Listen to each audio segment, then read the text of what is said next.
Hello good morning class. तो जो आज का हमारा डिस्कस रहने वाला है, आज हम एसएससी जेई की स्टेट जी के बारे में बात करेंगे। कौन कौन से ऐसे जो सब्जेक्ट हैं मुझे उन पर ज़्यादा फोकस करना है, क्या क्या मेरे सिलेबस में रहने वाला है, और जो मेरे पास में प्रीवियस ईयर की कट ऑफ है, जो प्रीवियस ईयर की कट ऑफ है उसके बारे में मैं बात करूँगा। तो पूरी जैसे सिलेबस के बारे में बात की जाएगी, बुक्स कौन कौन सी रीड करनी है जहाँ से मैं अच्छे नंबर लेके आ सकूँ उसके बारे में बात करूँगा। प्रीवियस ईयर की जो कट ऑफ है उसके बारे में बात की जाएगी, क्या सैलरी स्ट्रक्चर होने वाला है उसके बारे में बात की जाएगी, और जो एक्सपेक्टेड कट ऑफ है उसके बारे में भी हम बात करेंगे। तो अभी हम वन बाई वन समझते हैं। सबसे पहले हम सिलेबस की बात करेंगे कि सिलेबस में क्या क्या चीज़ आती है। कुछ ऐसे स्टूडेंट होंगे जो अभी एसएससी जेई के अंदर पहली बार बैठेंगे एग्ज़ाम के अंदर, तो वो इन चीज़ों को बहुत आसानी से सीख पाएंगे कि क्या कट ऑफ रहती है, हमें कितने मार्क्स की नीड है, कट ऑफ कैसे डिसाइड होती है, कैसे कट ऑफ जाती है। तो अभी मैं फर्स्ट सबसे पहला नंबर है मेरे पास में सिलेबस, तो मैं सिलेबस की बात करता हूँ। तो इस पेपर में क्या है कि अगर मैं सिलेबस की बात करूँगा तो जो एसएससी मेरे पास में जेई का एग्ज़ाम है, इस जेई के एग्ज़ाम को मैंने दो पार्ट में बांटा है। एक मेरे पास में होता है पार्ट ए और एक मेरे पास में होता है पार्ट बी। दो पार्ट मेरे पास में होते हैं। अगर पार्ट ए की बात करूँगा तो इसमें मेरा नॉन टेक वाला पोर्सन रहता है, इसमें नॉन टेक रहता है, और पार्ट बी में टोटल टेक्निकल रहता है। और जो ये प्री एग्ज़ाम है इसमें क्या है, मेरे पास में 200 क्वेश्चंस आते हैं देखने के लिए। दो स्टेज होती हैं, पहले मैं जब प्री को क्वालिफाई करूँगा, प्री की कट ऑफ होती है, उसके बाद में फिर मुझे मेंस देने को मिलेगा। जब मैं मेंस मेरे पास में 300 मार्क्स का होता है, ये रिटन में एग्ज़ाम होता है। फिर इसकी कट ऑफ डिसाइड होती है, then we will be selected for the DV. फिर हम डीवी के लिए सेलेक्ट होते हैं, और शायद इस बार से डीवी को फिनिश कर दिया गया। डीवी इस बार नहीं होगा, हो सकता है जो डिपार्टमेंट्स होते हैं, रेस्पेक्टिव डिपार्टमेंट्स, उनके अंदर डीवी हो डायरेक्टली। तो एक तो ये वाली चीज़ मुझे समझनी है। इसमें भी टोटल सब्जेक्ट आते हैं, ये टोटल टेक्निकल एग्जाम मेरे पास में होता है। तो ये तो हमें समझनी है। अब मैं सिलेबस का डिस्कस करूँगा, कट ऑफ कैसे बनती है, प्रीवी कट ऑफ में ऐड होता है या नहीं होता, मेंस के मार्क्स ओनली कट ऑफ में ऐड होते हैं। तो आज मैं इसकी डिस्कस करने वाला हूँ। अब देखो हमारे पास में क्या है कि एक ये सिलेबस की बात की गई है कि अगर मैं प्री की बात करूँगा तो प्री में मेरे पास में जैसे जो भी एग्ज़ाम होने वाला है 2022 के अंदर नवंबर में इसकी एक्सपेक्टेड डेट है एग्ज़ाम की। तो इस 2020 अंदर के क्या है, एक तो नॉन टेक वाला पोर्शन है मेरे पास में, और एक मेरे पास में टेक्निकल वाला पोर्शन है। तो नॉन टेक वाले पोर्शन में मेरे पास में टू पार्ट रहते हैं, एक जनरल स्टडी और एक मेरे पास में रीजनिंग। जनरल स्टडी भी 50 मार्क्स की है और रीजनिंग भी मेरे पास में 50 मार्क्स की है। अब जनरल स्टडी में जो टॉपिक्स आते हैं, किस तरीके से टॉपिक पूछे जाते हैं, हिस्ट्री है वो मेरे पास में 5 मार्क्स की आती है, पॉलिटी 5 मार्क्स की आती है, जियोग्राफी 5 मार्क्स की आती है, इको 5 मार्क्स की आती है, फिजिक्स केमिस्ट्री बायोलॉजी ये भी 5 मार्क्स की आती हैं। तो ये भी 15 मार्क्स मेरे पास में हो गए।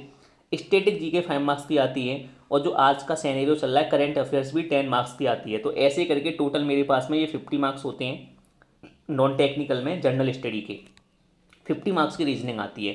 तो ये तो पहली पेपर में दोनों चीज़ आती हैं, नॉन टेक भी आता है और टेक्निकल भी आता है। तो 100 मार्क्स तुम्हें यहाँ से लेके आने हैं, और 100 मार्क्स का ये आएगा। टोटल जो मेरा पेपर है वो 200 मार्क्स का होता है, जो उसका टोटल मार्क्स हैं 200 मार्क्स का एग्ज़ाम होता है।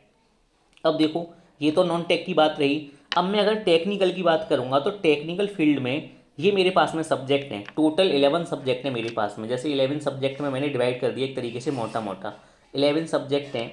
तो अब हम यहाँ पे देखते हैं कौन सा सब्जेक्ट मेरे पास में कितने मार्क्स का आता है और मैक्सिमम कितने क्वेश्चन पूछे जाने की पॉसिबिलिटी है।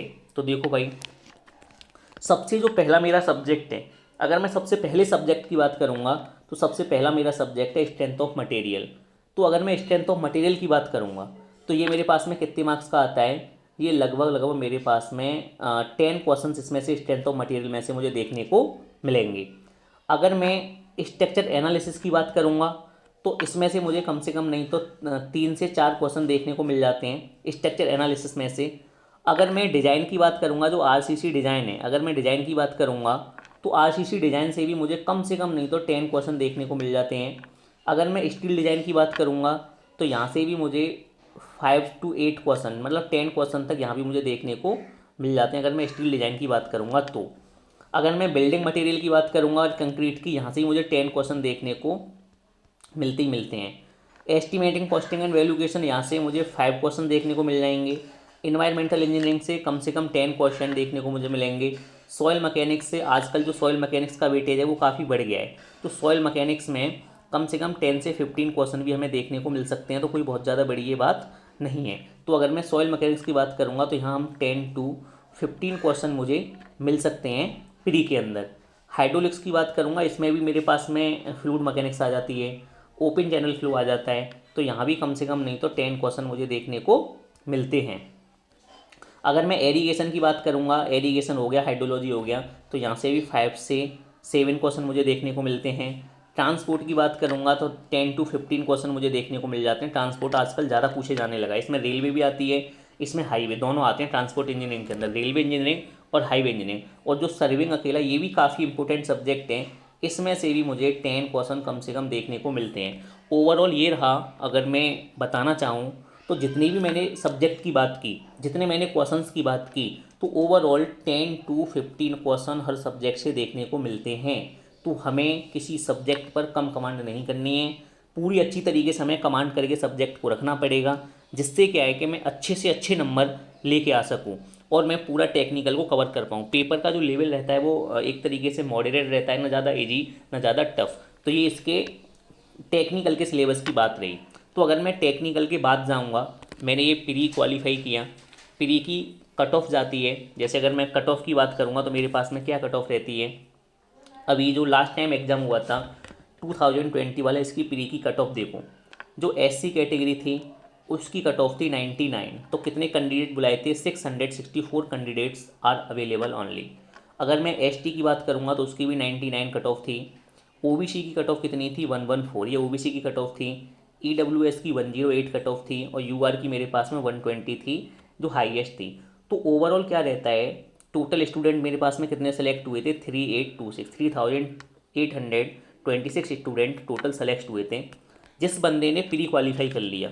ये प्री था, प्री का रिजल्ट आएगा। प्री के बाद में कौन सा एग्ज़ाम होगा, प्री के बाद होता है मेंस। कौन सा होता है साहब, मेंस होता है, एसएससी जेई मेंस, और वो होता है 300 मार्क्स का। ये हमारी कट ऑफ है। जिस बच्चे के नंबर इतने मिनिमम जितने नंबर आ जाएंगे, जैसे 99 एससी वाले के आगे, तो वो मेंस देगा। अगर जिस बंदे के यूआर में 120 मार्क्स आ गए तो वो मेंस देगा। तो ओवरऑल क्या है कि 120 से लेके 130 तक ही कट ऑफ रहती है यूआर की, उससे ज़्यादा कट ऑफ कभी हमें देखने को नहीं मिली है। तो हमें यहाँ पे एक चीज़, इस चीज़ का फोकस करना पड़ेगा कि मुझे चाहे कोई भी कैटेगरी से ही मुझे हाईएस्ट मार्क्स 120 ही स्कोर करने हैं। अगर वो 120 130 मार्क्स लेके आता है तो he will be selected in each and every category. तो हमेशा यूआर को देख के फोकस किया जाए। प्री क्वालिफाई कर लेंगे, उसके बाद में मेंस का एग्ज़ाम होगा, मेंस 300 मार्क्स का होता है, ठीक है। अब उसके बाद में देखो मेंस एग्ज़ाम हुआ, तो जो मेंस की कट ऑफ गई प्री प्लस मेंस को मिला के 200 का था प्री एंड 300 का था मेरे पास में मेंस। मेंस रिटन होता है, ऑब्जेक्टिव नहीं होता है। तो टोटल मेरे पास में कितने मार्क्स बने, टोटल मार्क्स मेरे पास में बने 500। तो जो 500 मार्क्स थे उसमें से फिर ये कट ऑफ है मेरे पास में 500 में से, ये किसके लिए है, ये कट ऑफ गई है डीवी के लिए, फॉर डीवी, डॉक्यूमेंट वेरिफिकेशन के लिए। जिस बंदे के एससी कैटेगरी में 210 मार्क्स हैं, this is not the selection cut off any department, this is only for the DV, ये डीवी के लिए है। जिस बंदे के एससी कैटेगरी में 201 मार्क्स अगर हैं तो वो बंदा डीवी कराएगा, डॉक्यूमेंट वेरिफिकेशन कराएगा। अगर मैं यूआर की बात करूंगा तो यूआर में जिस बंदे के 257 मार्क्स हैं तो वो डीवी के लिए सेलेक्ट हुआ है। मैं बार बार बोल रहा हूँ, this is not the final cut off, ये फाइनल कट ऑफ नहीं है जिससे आप सेलेक्ट हो जाएंगे, ये ओनली डॉक्यूमेंट वेरिफिकेशन के लिए है। इसमें क्या है, 1:3 में स्टूडेंट को बुलाया जाता है, एक सीट पे 3 लोगों को बुलाया जाता है। उसके बाद में यूआर हो गया, यूआर के बाद में फिर तुम्हारे ईडब्ल्यूएस हो गया और ओबीसी भी हो गया। ओबीसी के बाद में फिर ये नेक्स्ट, अगर मैं कट ऑफ की बात करूँगा तो जो नेक्स्ट कट ऑफ हमारे पास में जाने वाली है, जैसे और देखते हैं, ये इसकी फाइनल कट ऑफ थी 2020 की। तो फाइनल कट ऑफ में क्या है, ये तो कैटेगरी का कोड है, जैसे ये 0 ईडब्ल्यूएस होता है, 1 एससी, 2 एसटी, 6 ओबीसी और 9 यूआर, ये तो कैटेगरी का कोड है। और जो मेरे पास में कुछ जो डिपार्टमेंटल कोड दिया हुआ है, अगर मैं डिपार्टमेंटल कोड की बात करूँगा, इसको भी ध्यान से देखो, ये मेरे पास में इस तरीके से कट ऑफ जाती है। तो यहाँ मुझे क्या है कि जैसे ये डिपार्टमेंट कोड है ए, ये कैटेगरी के कोड हैं 0 1 2 6 9, ये मैंने तुम्हें दिखाई दिया कि जो इसका ये कोड गिवन है ये रहा, 0 EWS का है, 1 SC का है, 2 ST, 6 OBC, 9 UR। तो सबकी अलग अलग कट ऑफ जाती है। यहाँ वैकेंसी भी दी होती है, जो ये फाइनल रिजल्ट आता है, this is the final result. ये वैकेंसी है, कितनी फील्ड हुई वो भी दिया रहता है, टोटल मार्क्स कितने थे, और जो पेपर सेकंड में लिखा है ना, details of the last select candidate, जो लास्ट कैंडिडेट हुआ है उसके टोटल मार्क्स कितने थे। जैसे ये कैटेगरी कोड दिया है 0, तो 0 का मतलब देखो, 0 का मीनिंग क्या है, EWS। जो बंदा EWS में अगर सेलेक्ट हुआ होगा तो उसकी जो कट ऑफ गई है टोटल मार्क्स, अगर उसके 252.26 हैं तो वो सेलेक्ट हुआ है, और पेपर 2 में उसके कितने मार्क्स हैं, 133 मार्क्स हैं। अब बात आती है डिपार्टमेंटल कोड, उसे कौन सा डिपार्टमेंट मिला है। एसएससी के अंदर बहुत सारे डिपार्टमेंट होते हैं, जैसे मेरे पास में BRO है, मेरे पास में CPWD है, मेरे पास में MES है, और भी मेरे पास में NTRO है, CWC है। तो ये डिपार्टमेंट होते हैं। तो ये डिपार्टमेंट में से कौन सा उसे डिपार्टमेंट अलॉट हुआ है, तो उसको देखो, उसको कैसे रिकग्नाइज कर पाएंगे। ये मेरे पास में डिपार्टमेंट के कोड हैं। अब जैसे ए कोड था, हमने ए कोड की बात की थी, तो ए का मीनिंग क्या है, ये BRO का कोड है, किसके लिए, सिविल के लिए। तो देखो भाई, अभी हम इसकी बात कर रहे थे, तो इसकी हमने तुम्हें क्या बात बताई थी, इसकी एक बात हमने बताई थी। अब देख लो, ए का मीनिंग है BRO, तो this is the cut off of BRO। जो ए कोड है ये BRO है, तो BRO की कट ऑफ कितनी गई है हर कैटेगरी के लिए, 0 1 2 6 9। ये कैटेगरी का कोड है, जैसे 9 UR का है, तो UR की कट ऑफ कितनी गई है BRO की, 264। जो लास्ट कैंडिडेट है उसके 264 मार्क्स हैं, वो BRO के अंदर सेलेक्ट हुआ है, और उसके पेपर 2 में कितने मार्क्स हैं, 134 हैं। तो इस तरीके से मैं निकालता हूँ। जैसे सी कोड है, तो देखो अगर मैं सी कोड की बात करूँगा, तो ये तुम्हारे पास में सी किसका कोड होता है, सी जूनियर इंजीनियर है। तुम्हारे पास में CWC, centre water commission. Centre water commission की अगर मैं कट ऑफ की बात करूँगा, तो देखो भाई, ये सी तुम्हारे पास में गिवन है, सेंटर वाटर कमीशन। तो जो कोड तो गिवन है, जैसे 0 है, तो 0 तुम्हारे पास में किसका कोड है, EWS का है। तो देखो भाई, अगर मैं सी की बात करूँगा तो इसमें 7 सीट थी, 263 कट ऑफ गई है इसकी। तो इसी तरीके से और भी मेरे पास में डिपार्टमेंट है, जैसे जे है, जे MES का कोड था, तो मैं यहाँ से MES की कट ऑफ भी देख सकता हूँ कि अगर MES में कोई बंदा सेलेक्ट हुआ है तो उसकी कितनी कट ऑफ गई है। तो ये देखो, सब कैटेगरी के कोड दिए हैं, 0 1 2 4 5 6 9। जैसे 9 UR, जो बंदा UR में है तो उसकी कितनी कट ऑफ गई है, 277 कट ऑफ उसकी गई है। यहाँ पे कोई बंदा जैसे 1 कोड SC का होता है तो उसकी 238 कट ऑफ गई है, और उसके लास्ट कैंडिडेट के कितने नंबर थे मेंस में, 127 मार्क्स। तो ये डेट ऑफ बर्थ भी दी होती है। इस तरीके से मेरे मेंस का रिजल्ट आता है। बातों को बड़ा ध्यान से हमें समझना पड़ेगा। उसके बाद में अगर हम थोड़ा और एनालिसिस करें, और कभी कट ऑफ से डरना नहीं है। कभी कट ऑफ क्या होती है, तुम्हें देखने को मिलेगा कि कभी कट ऑफ बहुत ज़्यादा चली जाती है, और कभी कट ऑफ क्या है कि बहुत हाई रहती है, और कभी बहुत लो रहती है। अब जैसे 20 में लो थी, और 19 में क्या थी, हाई कट ऑफ थी। तो ये डरना नहीं है तुम्हें कट ऑफ को देख के। कट ऑफ का मीनिंग क्या है, जो हमारा पेपर 2 होता है, पेपर 2 जो होता है एसएससी के अंदर जो मेंस होता है, वो कट ऑफ डिसाइड करता है, कट ऑफ कितनी जाने वाली है। प्री में तो सबके नंबर ऑलमोस्ट सेम आते हैं, तो पेपर 2 पे हमें ज़्यादा फोकस करना होता है। अगर वो पेपर हार्ड आ गया तो कट ऑफ मेरे पास में कम रहने वाली है, अगर पेपर मेरे पास में इजी आ गया तो कट ऑफ मेरे पास में ज़्यादा रहने वाली है। फिर नंबरिंग का मार्क्स होता है कि जो नंबरिंग है वो किस तरीके से की गई है। कभी कभी क्या है कि नंबर अच्छे मिल जाते हैं तो कट ऑफ बढ़ जाती है, कभी कभी नंबर कम मिलते हैं तो कट ऑफ घट भी जाती है। तो उस पर डिपेंड करना, ऐसा नहीं है। जैसे CPWD की कट ऑफ 2019 के अंदर, अगर मैं CPWD की बात करूँगा, और 2019 की अगर मैं जे की बात करूँगा तो 360 कट ऑफ थी। तो ऐसा नहीं है इसे देख के डर जाना है, बिल्कुल नहीं डरना, हमें मेहनत करनी है। और अगर मैं अभी 2020 की मैंने दिखाई दिया कितनी कट ऑफ गई है, 360 किसी की नहीं है, 300 की अप्रॉक्स है, 305 310। तो मुझे यहाँ पे फोकस करना होता है ज़्यादा से ज़्यादा। मेंस डिसाइड करता है क्या कट ऑफ जाने वाली है, तो हमें इस कन्फ्यूजन से भी बाहर आना पड़ेगा। अब देखो, अगर मैं थोड़ा सा आगे और जाऊँगा तो थोड़ा 19 की कट ऑफ की बात कर लेते हैं। ये 19 है, 19 में जो कट ऑफ थी SC की, प्री की, 101। ये आपके पास में OBC 115, और ये UR 123। तो मैंने बोला है ना, 125 से अगर 130 मार्क्स कोई भी बंदा लेके आता है UR कैटेगरी को ध्यान में रखते हुए, तो वो बंदा 100% मेंस देगा, कोई रोकने वाला उसमें नहीं है, वो मेंस के लिए एलिजिबल है। तो ये प्री की कट ऑफ है SSC की, ये भी देख लो, सेम रहती है प्री की तो लगभग। और अगर मैं SSC के मेंस की बात करूँगा, तो ये मेंस की कट ऑफ थी, इसको देखो, ये थी 235 SC के लिए, 243 ST के लिए, UR के लिए थी 315। अब देखो, ये DB की कट ऑफ है, 4 DB। इन बच्चों के इतने नंबर थे प्री और मेंस को मिला के टोटल 500 में से, तो वो बच्चे DB के लिए सेलेक्ट हुए हैं। ये बात हमें ध्यान रखनी है, ठीक है। अब उसके बाद में इनका फाइनल रिजल्ट आया, तो फाइनल रिजल्ट की जो कट ऑफ हुई उसको भी ध्यान में करोगे, 19 में कितनी थी और अब 20 में कितनी है। देखो ये इनका फाइनल रिजल्ट था 2019 का, तो ये मैंने बता ही दिया है तुम्हें, कोड मैंने बता दिया, बी मतलब बी आर ओ, डी मतलब जो डी कोड है वो सी डब्ल्यू सी का है, F code C P W D का है, और I code N T R O का है। उस टाइम पे 19 के अंदर एम ई एस डिपार्टमेंट में वैकेंसी नहीं थी, ठीक है, तो उसमें उसका कोई भी कोड नहीं है। अब देखो बी कोड है बी आर ओ का, तो जो बी आर ओ की कट ऑफ है वो कितनी गई है, अगर हम ई डब्ल्यू एस की बात करेंगे तो 304 मार्क्स गई है बी आर ओ की कट ऑफ। अगर हम एस सी की बात करेंगे तो 272 गई है, लेकिन अगर मैं 22 की बात करता हूँ 2020 वाले जेई में बी आर ओ की कट ऑफ जो एस सी की है वो कितनी है 225 है। तो ये चीज़ होती रहती है। 2018 में भी एस सी की कट ऑफ कितनी है 225 है। तो इस चीज़ पर फोकस नहीं करना, वो पेपर 2 की वजह से कभी कट ऑफ बढ़ भी जाती है और कभी कट ऑफ घट भी जाती है। तो एक तो ये वाली बात समझ में आई होगी। देखो ये कट ऑफ सब लिखा हुआ है कि जो बी आर ओ था उसकी ये कट ऑफ गई थी। इसी तरीके से अगर मैं और देखना चाहूँगा तो तुम देखो ये और भी कोड दिए हैं, जैसे ये एफ़ कोड है सी पी डब्ल्यू डी का, तो देखो एफ़ की कट ऑफ देख लो सी पी डब्ल्यू डी की, ये एफ़ है।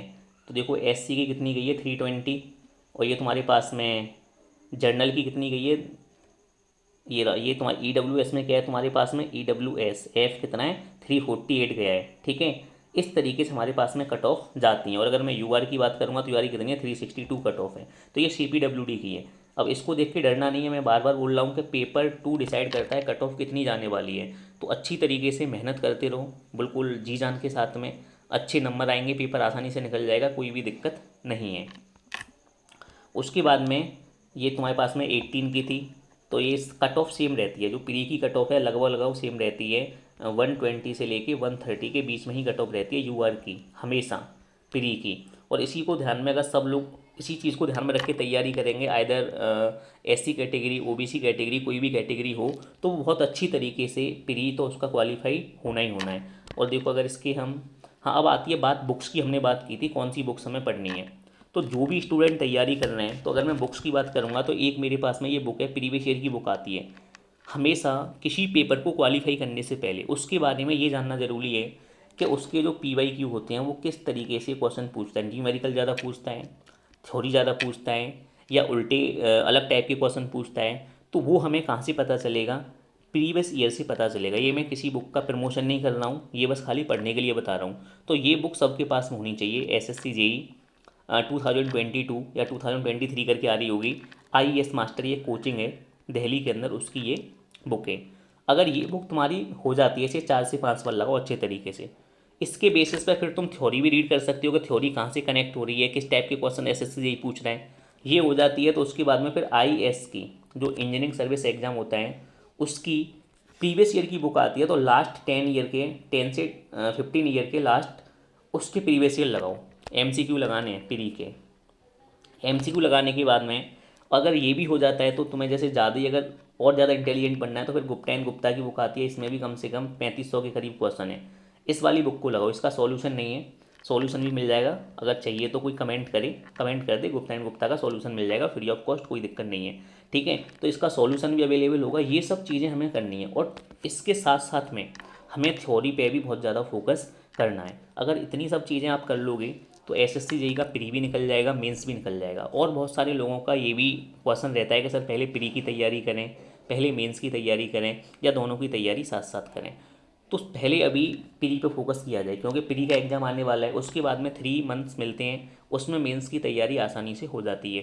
तो ये तो रही थी बुक्स की बात। अगर हम इससे थोड़ा सा आगे और जाएंगे, थोड़ा सा आगे बात करेंगे, तो जैसे हमने सैलरी की भी बात की थी, तो देखो सैलरी में क्या रहता है, सैलरी तो बहुत छोटी चीज़ है, बस हमें पहले जॉब चाहिए, सैलरी तो मिलती है। इसका ग्रेड पे 42 होता है, लेवल 7 की पोस्ट है, तो कम से कम नहीं तो 50,000 के करीब तुम्हें सैलरी मिल जाएगी इन हैंड। तो सैलरी की इतनी ज़्यादा दिक्कत नहीं करनी है, वो मिल जाएगी आराम से, रेपुटेटेड अच्छी पोस्ट होती है, पहले हमें जॉब चाहिए। उसके बाद अगर मैं बात करूँगा थोड़ा सा, अगर मैं इससे आगे जाऊँगा, तो मैंने बताया था कि जो एक्सपेक्टेड कट ऑफ है वो क्या रहने वाली है, वो देख लो। जो 22 का एग्ज़ाम होने वाला है उसकी एक्सपेक्टेड कट ऑफ क्या रहने वाली है। तो वही मैं बार बार बता रहा हूँ कि जो यू आर वाला बंदा है उसे 120 से लेके 130 के बीच में अगर वो स्कोर करता है तो वो मेंस देगा आसानी से। ऐसे ही अगर मेरे पास में ई डब्ल्यू एस है, तो ई डब्ल्यू एस का 110 से लेके 115, और अगर मेरे पास में ओबीसी है तो ओबीसी का वही 115 से 120। और अगर मेरे पास में एससी है तो एससी का 10 मार्क्स या 105 से लेके 10 मार्क्स उसे चाहिए, वो एससी का हो जाएगा। और यही सेम एसटी का होगा।